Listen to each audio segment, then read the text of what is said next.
Welcome to the Slop Farm. Enjoy the video. You start by collecting facts, not guesses. First, open Settings, tap General, then About, and copy the serial and IMEI. Once done, turn on Share iPhone Analytics so diagnostic logs exist for verification. Take clear photos of the back and edges under good light to capture visible repairs.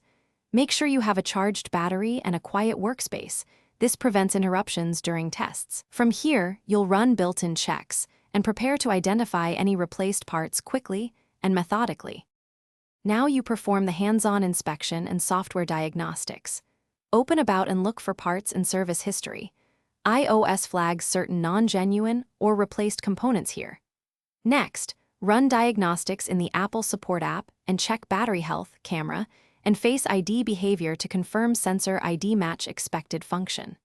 Physically examine screen edges, connector alignment, and internal screw patterns if you open the device. Mismatched serials between logic board and external housing mean a replacement occurred. Keep detailed notes as you proceed. Finish by confirming functionality and documenting findings.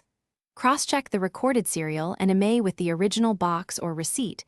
If they don't match, a major component was swapped.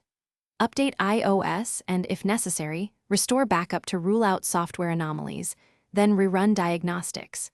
If a sensor or Face ID still fails, export analytics logs and contact Apple support or the repair shop with those logs. Troubleshooting tip: if a replaced screen shows touch issues, reseat the display flex gently.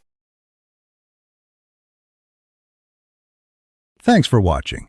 Consider subscribing if we helped you today.